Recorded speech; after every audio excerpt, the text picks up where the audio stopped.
الله الرحمن الرحيم الحمد لله رب العالمين والصلاة والسلام والتحية والإكرام على سيدنا ونبينا وشفيع ذنوبنا وطبيب نفوسنا رحمة للعالمين أبي القاسم مصطفى محمد اللهم صل على محمد وعلى أهل بيته الطيبين الطاهرين المعصومين المنتخبين المنتجبين لا سيما على بقية الله الأعظم روحي وأرواح العالمين لتراب مقدمه الفداء عجل الله تعالى فرجه الشريف وسهل الله تعالى مخرجه الشريف ولعنة الله على أعدائهم أجمعين من يومنا هذا إلى قيام يوم الدين. أما بعد فقد قال الله الحكيم في كتابه المتين بسم الله الرحمن الرحيم هل يستوي الذين يعلمون والذين لا يعلمون صدق الله العلي العظيم. اللهم صل على محمد خداوند عالم ہم سب کے گناہ معاف فرمائے. امام جعفر صادق علیہ السلام کی عزت اور عظمت کے صدقے پروردگار ہمیں حلال و حرام کی پہچان عطا فرما. اپنی زندگیوں میں حرام سے بچنے اور حلال پر عمل پیرا ہونے کی توفیق عطا فرما. پروردگار ہمیں حقیقی معنوں میں شیعہ امام جعفر صادق علیہ السلام بننے کی توفیق مرحمت فرما. علم و عمل کی توفیق عنایت فرما. ہمارے گزشتگان مردگان اور رفتگان کے درجات عالی ہیں متعالی فرما. موجودین کی توفیقات خیر میں اضافہ فرما. اور آج کا جو تبرک ہے وہ جناب سید عظمت شاہ صاحب کی طرف سے ہے. اللہ تعالیٰ کی ذات ان کی والدہ کے درجات بلند فرمائے. اور اسی طریقے سے ان کے ایک ماموں اور ان کا انتقال ہوا ہے. اللہ تعالیٰ ان کے درجات متعالی فرمائے. سائر و قبائل سے درگزر فرمائے. اور اسی طرح یہاں ایک مومن پہلے فوت ہو گئے تھے پہلوان، ان کا نام تو مجھے صحیح یاد ہے جی عبدالستار پہلوان. ہاں ایک اور پہلوان نعیم بھی ہیں اور اللہ تعالیٰ ان کے درجات بلند فرمائے. عبدالستار پہلوان کے درجات بلند فرمائے.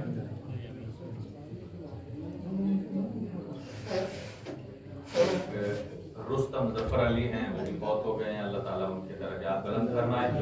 اور جو مریض مومنین ہیں ان کو شفاء کلی عنایت فرمائے. اور خاص طور سے جناب شیخ محمد ضامن ہیں، سید عابد کاظمی صاحب ہیں، ایسے ہی ایک اور مومنہ ہیں ان کی درخواست ہے. اور ایک اور مومن ہے اللہ تعالیٰ ان کو شفاء کلی نصیب فرمائے. اور برادر مہدی بھائی کو جلد از جلد شفاء کامل و عاجل نصیب فرمائے. اور تمام حاضرین کے مرحومین کے لیے اور خاص طور سے سید عظمت شاہ صاحب کے مرحومین کے ایصال ثواب کے لیے سورہ فاتحہ. بسم اللہ الرحمن الرحیم الحمد للہ رب العالمین الرحمن الرحیم مالک یوم الدین ایاک نعبد و ایاک نستعین اهدنا الصراط المستقيم صراط الذين أنعمت عليهم غير المغضوب عليهم ولا الضالين. اللهم اجعلهم عندك في أعلى عليين واخلف على أهلهم في الغابرين وارحمهم برحمتك يا أرحم الراحمين. اللهم صل على محمد. ایک اور اپنی دعاؤں کی قبولیت کے لیے باواز بلند صلوات پڑھیں.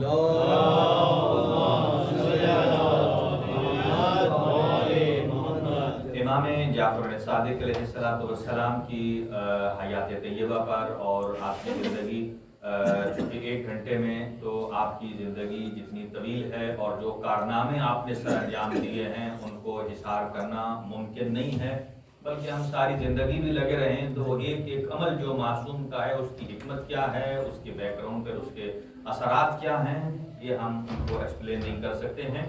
امام جعفر صادق علیہ السلام کی حیات طیبہ کے مختلف عناوین ہیں، مختلف پہلو ہیں. علمی عنوان الگ ہے، فقہی عنوان الگ ہے.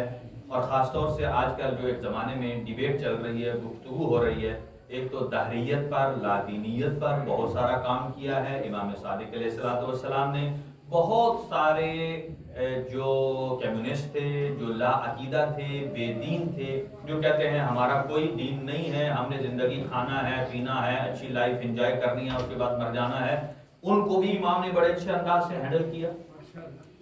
اور اس کے علاوہ ایک اور جو فرقہ اسماعیلیہ ہے کہ جو امام کے بعد وجود میں آیا اور بلکہ امام کی حیات میں ہی وجود میں آ گیا، اس پر بھی امام کے بہت سارے اچھے اور خوبصورت اقدامات ہیں کہ جن سے یہ ثابت ہوتا ہے کہ اس فرقہ اسماعیلیہ کا کوئی وجود نہیں ہے، یہ ایک غلط عقیدے کے قائل ہیں جسے عقیدہ بدع کہا جاتا ہے۔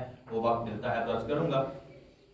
اور اس کے ساتھ ساتھ جو آج کل کی ایک سائنسی اصطلاح ہے کہ ٹرانسپلانٹ، اس کو آج کل بہت اہمیت دی جا رہی ہے کہ انسان کی زندگی کو بچانے کے لیے خیر ادویات، میڈیسن، سائنس نے بہت ترقی کی ہے، لیکن ابھی بھی بہت سارے گوشہ و کنار ایسے ہیں کہ جہاں تک سائنس ابھی نہیں پہنچی ہے، کیونکہ ایک زمانہ تھا کہ جب ٹی بی لا علاج شمار ہوتی تھی، جب قائد اعظم محمد علی جناح رحمۃ اللہ علیہ کا زمانہ تھا، اور اس کے بعد ٹی بی کا علاج ہوا، اس کے بعد پھر کینسر آیا، پھر کینسر کے بہت سارے اس وقت لا علاج تھا، اب تو بہت سارے اس میں ترقی ہو چکی ہے، پھر بہت سارے ٹیومرز ہیں، کچھ اچھے ہیں کچھ برے ہیں، ان کے علاج بھی آ چکے ہیں۔ اور خود امام صادق علیہ السلام نے دونوں چیزوں پر بہت مفصل گفتگو کی ہے توحید مفضل کے اندر، کیونکہ اس وقت اگر کسی آدمی کا کوئی ایک عضو خراب ہو جائے تو اسے ریپلیس کیا جاتا ہے، مثلا کسی کا پیر خراب ہے، کسی کا لیور خراب ہے، کسی کی آنکھ، یہاں تک کہ ابھی ریسنٹلی ایک آئی اسپیشلسٹ ڈاکٹر ہیں کہ جن کا انتقال ہوا ہے، وہ ساری زندگی آنکھوں کا آپریشن کرتے رہے ہیں لوگوں کی، اور ان کی اپنی بہت ساری ایک پرائیویٹ این جی او بھی میں بھی وہ کام کرتے تھے اور فری آف کاسٹ لوگوں کا آپریشن کرتے تھے۔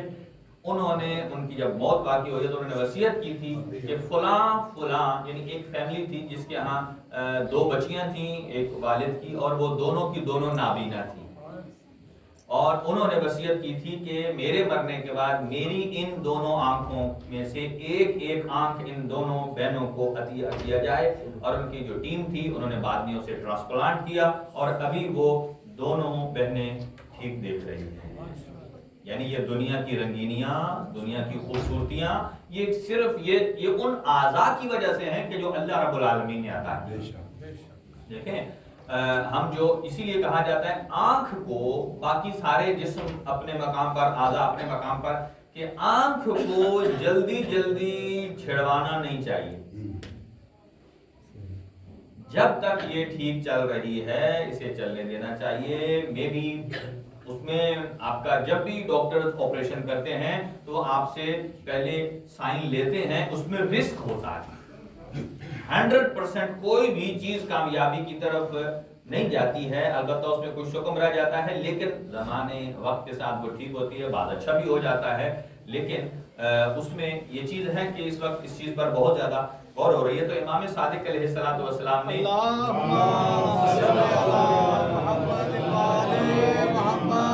امام علیہ السلام نے ایک تو انسان کی جو ہیومن باڈی کا سٹرکچر ہے اس کے بارے میں سیر حاصل گفتگو فرمائی کہ سٹرکچر انسان کا ایسا کیوں ہے۔ ہمارے ہاں آج میڈیکل سائنس کیا کرتی ہے، وہ کوئی انسان کی باڈی میں نیا پارٹ لگاتی نہیں ہے، مثلا 2 ٹانگیں تو کہ میں 3 لگا دیتا ہوں، 2 ہاتھ ہیں 3 لگا دیتے ہیں، ایسا نہیں ہے۔ اسی چیز کو جس میں خرابی پیدا ہوتی ہے اس کو ٹھیک کرنے کی کوشش کرتے ہیں۔ تو امام صادق علیہ السلام نے ہیومن باڈی کا سٹرکچر جو ہے بتایا ہے کہ اللہ نے یہ اعضاء اتنی تعداد میں رکھے ہیں تو کیوں رکھے۔ ماشاءاللہ، سبحان اللہ۔ آج سائنس پر اگرچہ گفتگو آگے بڑھ رہی ہے، ایک ہے انسان کے وجود کا، مثلا اس میں یہ ہے کہ اللہ تعالیٰ کی ذات نے انسان کے ماتھے پر بال کیوں نہیں رکھے، اللہ نے انسان کی نوز یہ 2 آنکھوں کے درمیان میں ہی کیوں بنائی ہے۔ دیکھیں یہ وہ امور ہیں کہ جو ہمارے ڈاکٹرز ان پر ڈسکس نہیں کرتے، وہ کہتے ہیں بھائی جو جہاں لگی ہے وہ صحیح، اگر ڈیفیکٹ ہو جاتا ہے ہم اسے صحیح کرنے کے لیے تیار ہیں۔ امام نے یہاں تک بیان فرمایا کہ یہ ناک کے جو 2 سوراخ ہیں یہ نیچے کی طرف کیوں ہیں، اور پھر امام نے ارشاد فرمایا یہ آنکھوں کے اوپر یہ جو پلکیں ہیں ہماری لیے جیسے یہ کہتے ہیں یہ آنکھ کے اوپر کی طرف کیوں ہے، نیچے کی طرف کیوں نہیں۔ پھر آپ نے ارشاد فرمایا یہ ہونٹ جو ہے یہ اللہ نے 2 ہونٹ کیوں رکھے ہیں؟ پھر ہونٹ کے بھی 2 حصے ہیں، ایک خشک حصہ ہوتا ہے، ایک تر حصہ ہوتا ہے۔ دیکھیے ہونٹ کے 2 حصے ہیں، ایک تر ہے اور ایک خشک ہے۔ ان دو کے الگ الگ مخارج ہیں، یعنی تجوید کی اصطلاح میں اب اندازہ لگائیے کہ ہم جو تجوید میں قراءت سیکھتے ہیں، عربی کی گرامر سیکھتے ہیں، یہ خاص طور سے جب ہم نے اس کو کیسے پروننسیشن کرنا ہے، ان ہونٹوں کا بڑا کردار ہے۔ یہ جو ہمارا واو نکلتا ہے، یہ ان ہونٹوں کے اندر اللہ نے ایک رسی اور تناب رکھی ہے، ربڑ ہے، کہ جس سمت میں آپ اسے گھمائیں، اگر تھوڑی دیر کے لیے آپ کا ایک ہونٹ کٹ جائے یا آپ کا وہ کسی جگہ بلاک ہو جائے تو آپ صحیح بول نہیں سکتے۔ یہ اللہ کا لاکھ لاکھ شکر ادا کرنا چاہیے سجدے میں سر رکھ کے کہ اللہ رب العالمین نے ہمیں ہر عضو ایسا دیا ہے کہ اس کے بغیر، کئی لوگ کہتے ہیں نا کہ مثلا کسی کی کوئی باڈی کی چیز خراب ہو جائے، کبھی یہ نہ ہوتی نہ وہ ہو جائے، وہ یہ محسوس کر رہا ہوتا ہے کہ اس کے بغیر میں نہیں رہ سکتا، دوسرے کے بغیر میرا گزارا چل جائے گا، لیکن جب وہ خراب ہو بندہ کہتا ہے بھائی یہ تو اس سے بھی کوئی ایسی چیز نہیں ہے کہ اللہ نے انسان، آپ دیکھیں آج کل جو ہارٹ کی اوپن سرجری ہوتی ہے، وہ جو ایکسٹرا وین چاہیے ہوتی ہے تو وہ کہاں سے لیتے ہیں؟ اسی بندے کے اندر سے نکالتے ہیں، پہلے ٹانگ سے نکال دیتے ہیں، اب ایک اور جگہ بھی انہیں مل گئی۔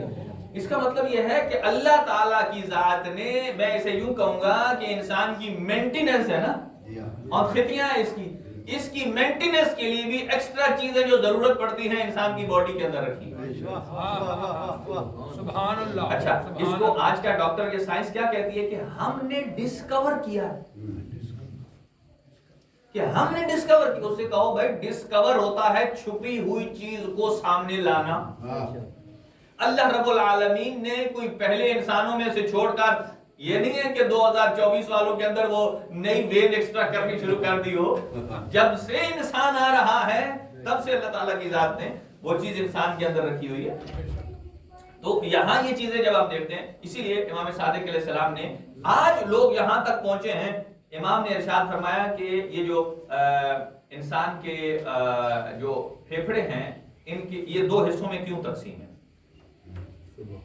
اور انسان کا جو دل ہے وہ ایسا کیوں ہے، وہ ڈبے کی شکل میں کیوں نہیں۔ پھر امام نے فرمایا کہ یہ جو ہمارا لیور ہے، جگر ہے، یہ اس جگہ کیوں ہے اور اس شکل میں کیوں ہے، اس جگہ کیوں ہے اور اس شکل میں کیوں ہے۔ امام نے بہت ساری چیزیں بیان فرمائی ہیں اس میں۔ یہ ہے انسان کی باڈی کا سٹرکچر۔ اچھا چلیں 1-2 چیزیں عرض کرتا ہوں آپ کے اندر۔ پھر یہ تو نارمل ہے کہ کان کی میل کو کڑوا کیوں بنایا، آنکھ سے پانی کیوں آتی ہے، یہ جو ہے کہ ناک کو 2 آنکھوں کے درمیان کیوں لگایا۔ امام نے فرمایا ماتھے پر اللہ نے بال کیوں نہیں دیے کہ ماتھے کے اندر سے آنکھوں کا نور ہو کر آنکھوں میں اترتا۔ اللہ نے انسان کا نور اس کے ماتھے میں رکھا ہے، ماتھے میں رکھا ہے، ایک بات۔ اور پھر فرمایا ناک کیوں ہے درمیان میں، اس لیے کہ تاکہ وہ پیشانی کا نور برابر ڈیوائیڈ ہو کر سامنے ڈسپلے ہو۔ دیکھیں یہ جو لوگ ڈرائیونگ کرتے ہیں، ڈرائیونگ میں کیا سکھایا جاتا ہے کہ اتنا روڈ ہے، اس کے اندر سے آپ نے گاڑی گزارنی ہے، اور بعض اوقات آپ کسی چیز کو دیکھیں نا، پہلے دائیں آنکھ بند کر کے دیکھیں تو لیفٹ سے پتہ چلتا ہے یہ چیز ادھر ہے، اور پھر اس کو بند کریں اس کو کھولیں وہ لگتا ہے وہ چیز، جب دونوں کھول کے دیکھیں گے پتہ چلے گا بھائی یہ تو ٹیڑھی ہے۔ لیکن جب دونوں کھول کے دیکھتے ہیں، سینٹر پوائنٹ آنکھ کا جب نکالتے ہیں اور بالکل ملی میٹر یہ بتاتا ہے کہ یہ بالکل صحیح ہے، تھوڑا بھی کہیں رائٹ لیفٹ ہو تو یہ بتاتا ہے کہ یہ صحیح نہیں ہے، اس کا مین جو سینٹر ہے وہ نہیں ہو رہا ہے۔ تو اللہ رب العالمین نے یہ 2 چیزوں سینٹر کرنے کے لیے تاکہ ہمارا نور برابر ڈیوائیڈ ہو، یہ ناک کو وسط میں رکھا، اور بہت ساری چیزیں ہیں۔ فرمایا کہ یہ ماتھے پر بال کیوں ہے، فرمایا تاکہ یہ جو پسینہ آئے تو یہ سائیڈوں سے ہو کر گزر جائے، آنکھ پہ نہ۔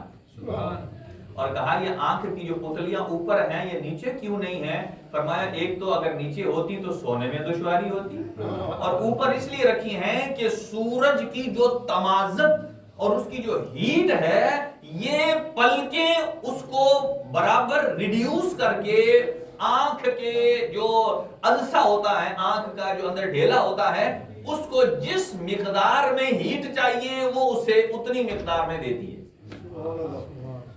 آپ نے دیکھا ہے یہ جو کیمرے ہیں، آپ جب زوم ان آؤٹ کرتے ہیں تو بعض اوقات یہ دھندلا ہو جاتا ہے۔ کیوں دھندلا ہوتا ہے؟ کہ جب اس کی فریکوینسی صحیح سیٹ نہیں ہو رہی ہوتی تو وہ دھندلی ہو جاتی ہے۔ ایسے ہی جیسے آپ سائے والی جگہ سے فوراً دھوپ پر نکلتے ہیں تو آپ کی آنکھیں تھوڑی سی بند ہوتی ہیں، تھوڑی دیر کے بعد بند ہونے کے بعد نارمل ہو جاتی ہیں۔ وہ نارمل کیوں ہوتی ہیں؟ وہ یہ آنکھ کی پلکیں یہ فوکس کو سیٹ کر رہی ہوتی ہیں تاکہ سورج کی تیز جو تمازت ہے اس کو کیسے ایڈجسٹ کرنا ہے اس مقدار میں لا کر چھوڑ دیتی ہیں کہ جہاں آنکھ ایکلیمیٹائز ہو جاتی ہے۔ دیکھیں یہ باڈی کا سٹرکچر ہے، اس کے بارے میں الگ امام نے گفتگو فرمائی۔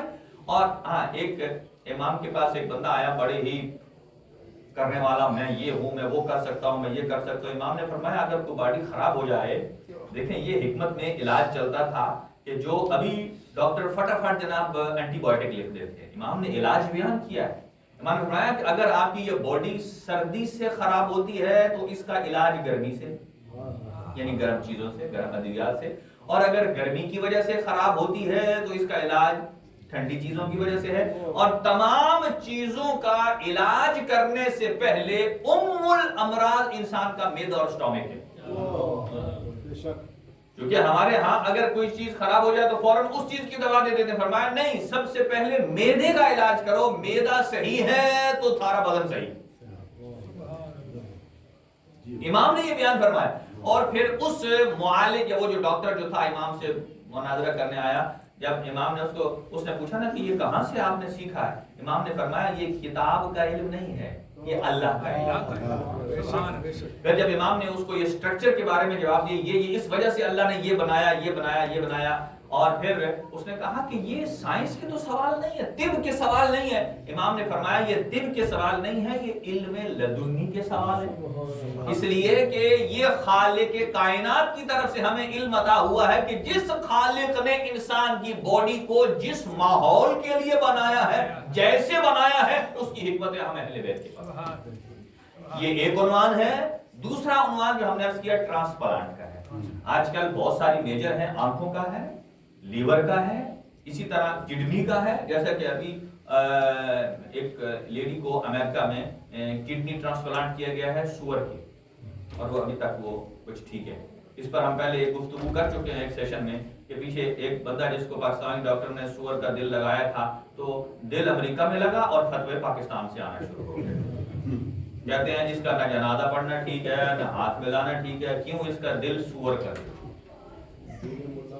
دل پلید ہے۔ ان سے کہو کہ بہت سارے ایسے ہیں کہ جن کے اندر دل انسانی ہے لیکن اس پر اثرات سور والے ہیں، ان کے تو آپ جنازے بھی پڑھتے ہیں، ان سے ہاتھ بھی ملا لیتے ہیں، سارا کچھ کر دیتے ہیں اس کی جان بچانے کے لیے۔ اور یہ میں عرض کروں جیسا ہی وہ بھلے نجس العین کا دل ہے، جب تک انسان سے جڑا نہیں تھا تب تک وہ نجس تھا، جیسے ہی جڑ گیا ہے اس کی باڈی کا حصہ بن گیا ہے، اب اس کا حکم تبدیل ہو گیا، اب اس کا حکم تبدیل ہو گیا ہے۔ یعنی یہ اجتہاد، یہ فقہ اہل بیت میں ریسرچ یہ کیوں رکھی گئی ہے؟ تاکہ علم کا دروازہ کھلا رہے، بند نہ ہو۔ علم کا دروازہ کھلا رہے، بند نہ ہو۔ ہمارے یہاں بہت سارے دقیانوسی خیالات ہیں، وہ کہتے ہیں بھائی انہیں جی ہم نے تو صرف امام کی بات ماننی۔ اس سے پوچھو کہ تم کس زمانے کے امام میں رہے ہو کہ تم نے ڈائریکٹ اپنے کانوں سے سنا ہو کہ صادق وہ کہتے ہیں جی بھائی اصول کافی میں مرحوم کلینی نے کہا ہے۔ بھائی مرحوم کلینی نے خود کہاں سنا؟ انہوں نے یہ کہا میں نے فلاں سے سنا، فلاں سے سنا۔ اگر یہی بات آپ کی دلیل ہے کہ امام سے سننا ہے تو پھر وہی حجت ہے جو آپ نے اپنے کان سے امام سے سنا۔ جب نہیں سنا تو مرحوم کافی نے بھی، انہوں نے بھی روایات کو درج کیا، فلاں سے سنا، فلاں سے سنا۔ اگر آپ اس اس لیے کہ مرحوم کلینی بھی معصوم نہیں ہے. معصوم مکتب اہل بیت میں صرف 14 ہے, کوئی 15واں معصوم نہیں ہے, کوئی 15واں معصوم نہیں ہے. اگر یہ قول ہے کہ ہم نے صرف اس حدیث پر عمل کرنا ہے جو ہم نے معصوم سے کانوں سے سنی ہو, تو ہر معصوم کی حدیث کان سے سننے والی پر بھی عمل نہیں ہو سکتا. آپ کو کیا معلوم کہ جو معصوم نے کسی بندے کو جواب دیا ہے, آیا میرا معاملہ بھی ویسا ہی ہے؟ دیکھیں نا, اب میں ایک ایگزامپل دیتا ہوں, آپ مجھے بتائیے علی بن یقطین. علی بن یقطین کو امام موسیٰ کاظم علیہ السلام جو مسلم معصوم ہے, انہوں نے خود ارشاد فرمایا, کسی کے ذریعے پیغام نہیں دیا, خود لیٹر لکھا ہے علی بن یقطین, تو اب وضو جو ہے نا ایسے والا نہیں ایسے والا کر.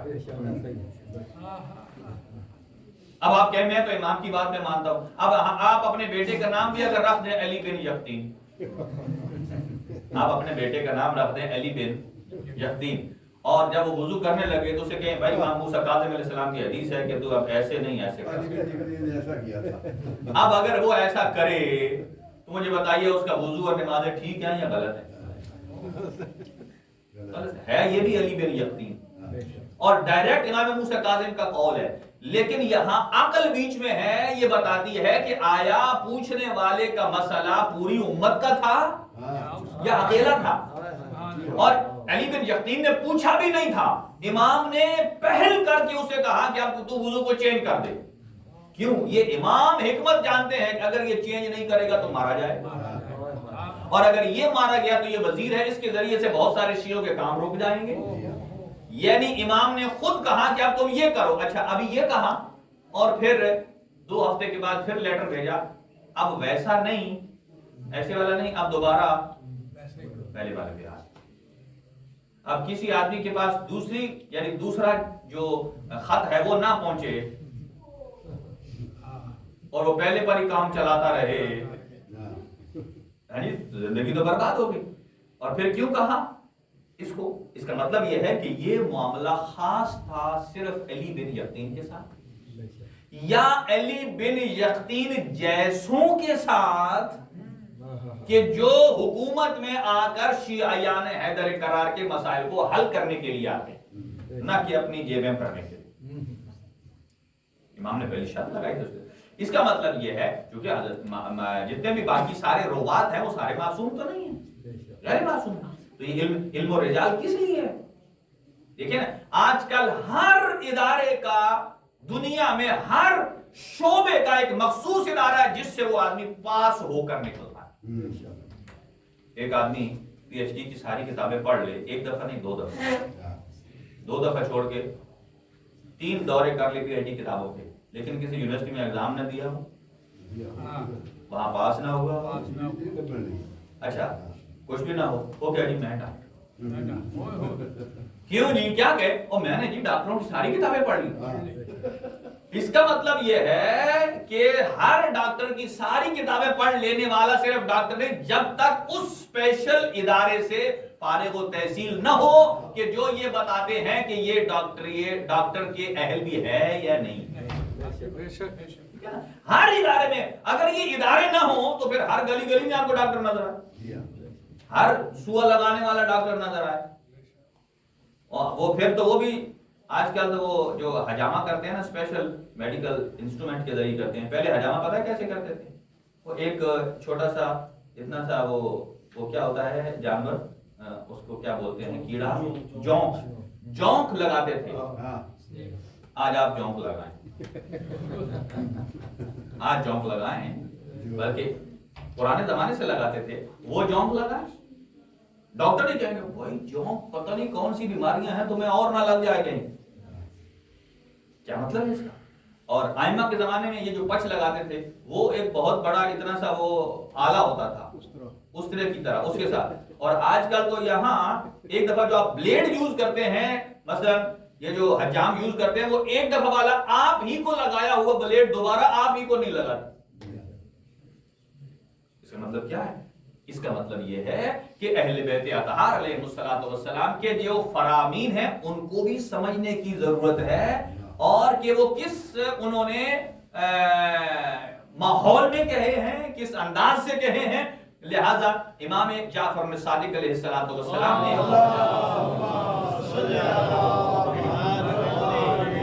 یہ باقاعدہ علم ہے جس پر فقہا مراجع جن کا کام ہی یہی ہے کہ جو ایسا، اور اس میں یہ قدغن نہیں ہے کہ ان کے علاوہ کوئی اور مجتہد بن نہیں سکتا، نہیں، جس کے پاس لائف میں ٹائم ہے آئے اس ٹائم اس طرف آ کر سپینڈ کرے اور اپنے آپ کو بھی فائدہ پہنچائے اور دوسری امت کو بھی فائدہ پہنچائے.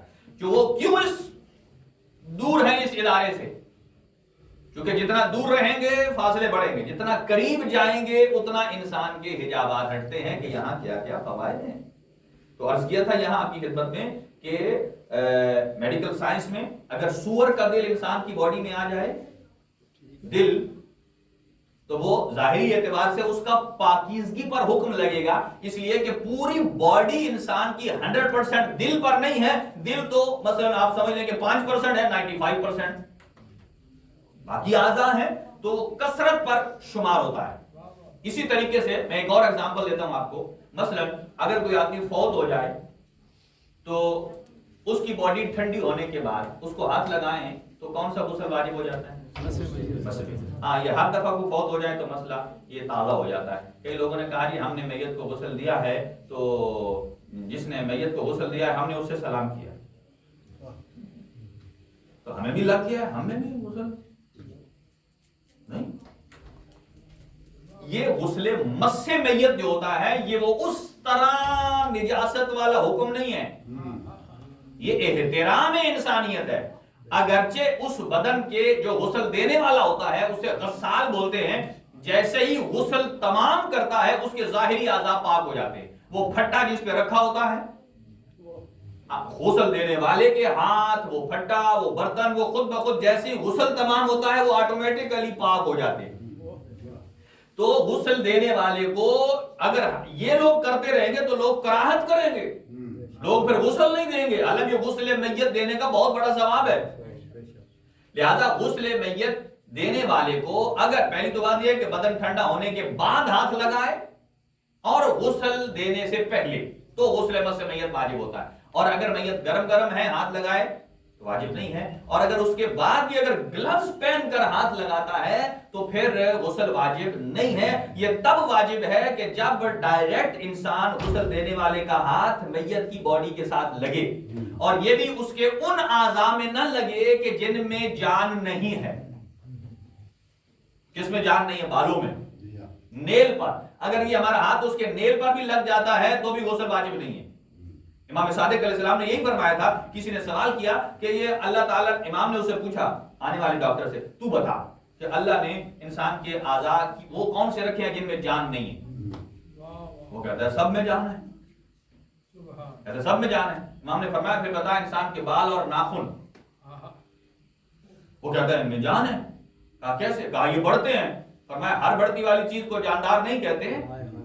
فرمایا اس معیار پر دے کہ باقی بدن پر اگر آپ کچھ مثلا سخت چیز سوئی چبوئیں گے تو آپ کو درد ہوگا، لیکن اگر آپ بالوں کو کاٹیں یا نیل کو کاٹیں اس میں درد نہیں ہوتا.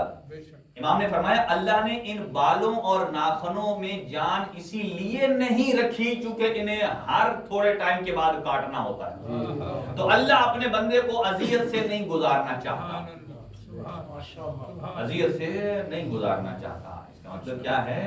تو بات پتہ نہیں کہاں تھی کہ جی غسل مس میت. لہذا مس میت کا جو ہے وہ اس کے بعد مل سکتا ہے. ہاں یہ ہے کہ نماز پڑھنے کے لیے پھر دوبارہ اسے خود غسل مس میت کرنا پڑے گا. جیسے وہ کرے گا تو اس کے بعد ہاں غسل مس میت واجب ہو تو آپ نماز جنازہ پڑھ سکتے ہیں. جیسے نماز جنازہ بغیر وضو کے آپ پڑھ سکتے ہیں، کیونکہ نماز جنازہ جو ہے اس کا نام جو نماز رکھا گیا اس میں رکوع نہیں ہے، اس میں سجدہ نہیں ہے، اس میں صرف دعا ہے.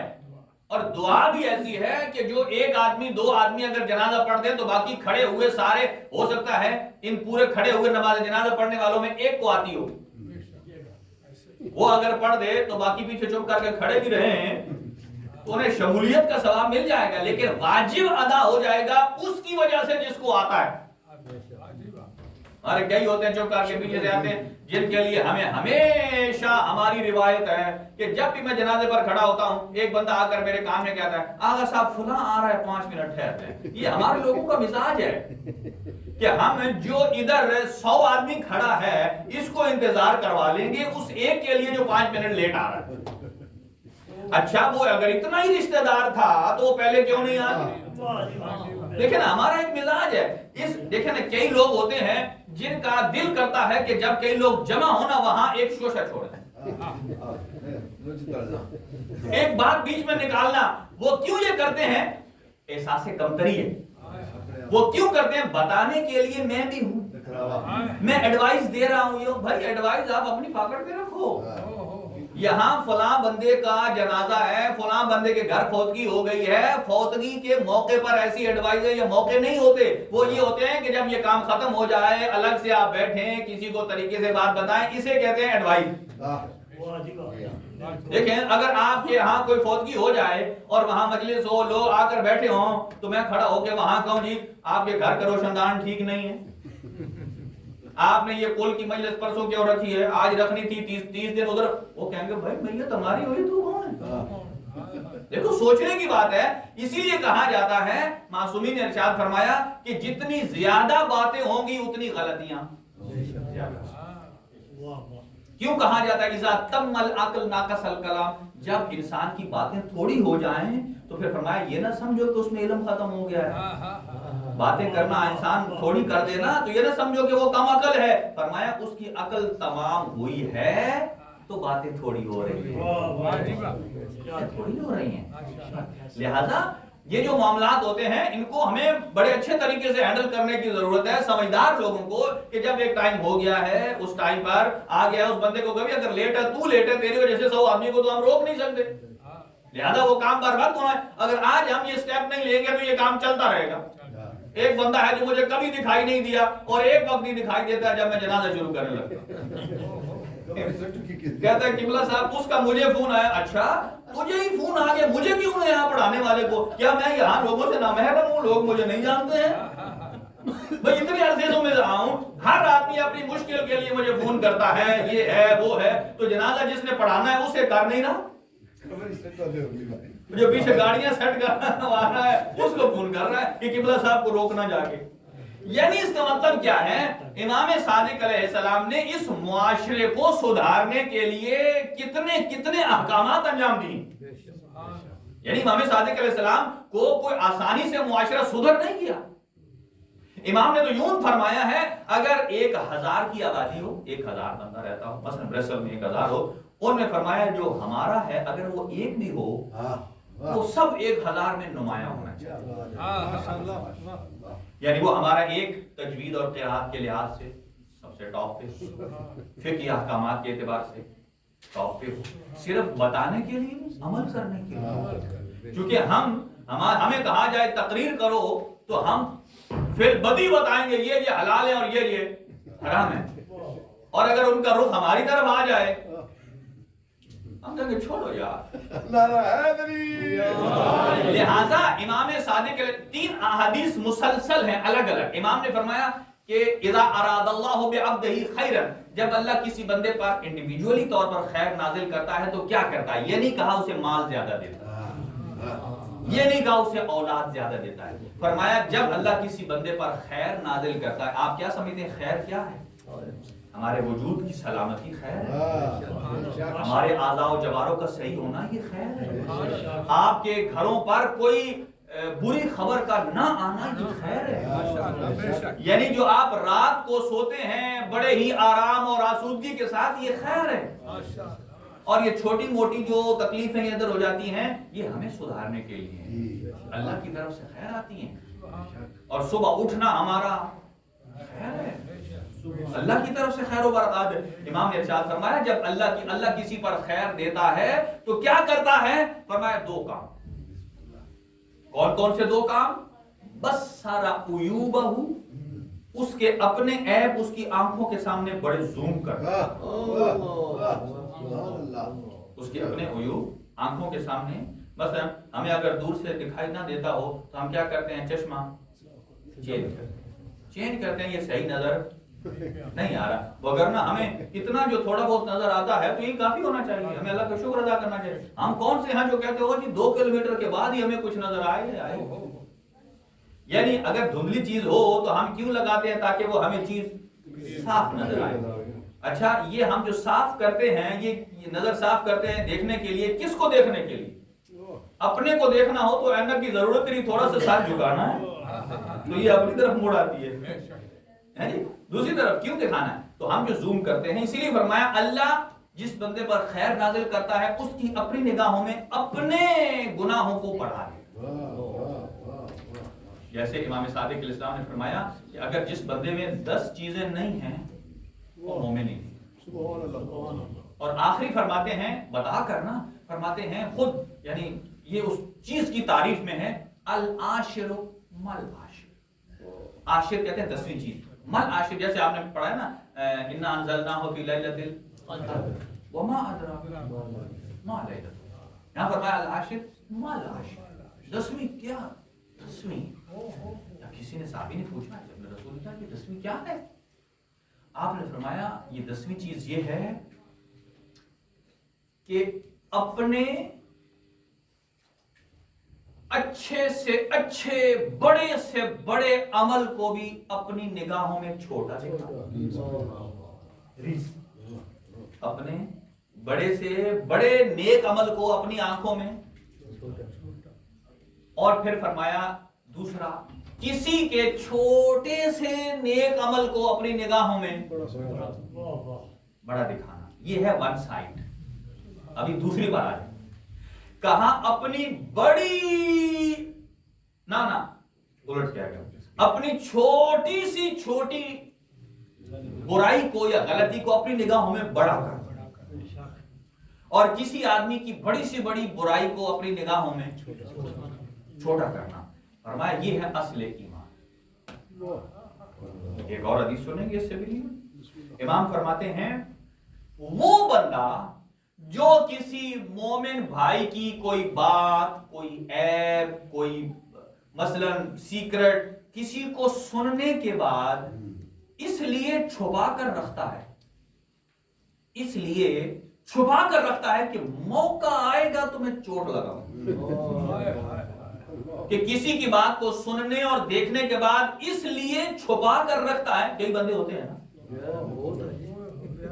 تو وہ یہ چھپانے کے معاملے میں بڑے ہی استاد ہوتے ہیں، تو وہ اس لیے چھپا رہا ہے کہ موقع آئے اور میں اسے چوٹ لگاؤں۔ حضرت نے فرمایا سب سے بڑا ایمان سے خارج ہونے والا یہ ہے، سب سے ایمان سے رخصت، اس سے ایمان رخصت ہو جاتا ہے، کہ وہ اس کا مقصد کیا ہے، وہ کیوں چھپا رہا ہے عیب کو؟ تاکہ کسی کو بجائے اسے کہ وہ اگنور کرے، بجائے اسے کہ وہ ساتر العیوب ہو، بجائے اس کے کہ وہ اس کو درگزر کرے، وہ اس لیے چھپا رہا ہے کہ جب موقع آئے تو میں بتاؤں گا بھائی۔ ہاں، اسی لیے کیا فرمایا امام صادق علیہ السلام؟ معاشرے کو سدھارنے کے لیے امام نے تو پہلا ہے کہ جب اللہ خیر نازل کرتا ہے تو اپنے عیوب آنکھوں میں، اور دوسرا فقہہ فی الدین، دین میں اسے حلال اور حرام کی سمجھ بوجھ دے دیتا ہے، حلال اور حرام کی سمجھ بوجھ دے دیتا ہے۔ اب آج بہت ساری ایسی چیزیں، آپ مثلا روایت میں کہیں نہیں لکھا کہ شوارما کھانا حلال ہے یا حرام، آپ شوارما کھاتے ہیں؟ اب روایت میں تو لفظ نہیں، کوئی بندہ کہہ دے کہ میں تو امام کی زبان سے نکلے ہوئے جملے پر ہی عمل کروں گا، جو اس عقیدے کا قائل ہے اس کے لیے شوارما حرام ہے، اس لیے کہ امام کی زبان سے نکلا نہیں، اس کے پاس تو کوئی حکم موجود نہیں۔ ہاں، جو یہ کہتے ہیں کہ فقہ میں دلیل ہے کہ ہر چیز کے جواز کے لیے کوئی دلیل نہیں ہے بشرطے کہ اس میں کوئی حرمت والی چیز نہ پائی جاتی، نئی جتنی سائنسی ایجادات ہوتی ہیں وہ حرام نہیں ہے، فی البدایہ کہتے ہیں پہلی سٹیج پر وہ حرام، ساری تحقیقات جائز ہیں، ہاں ایکسپٹ کہ اس کے اندر کوئی حرمت کا عنصر پیدا نہ ہو، کوئی حرمت کا عنصر پیدا نہ ہو بیچ میں، اس کے اعتبار سے وہ چیز پھر حرام ہو جاتی ہے۔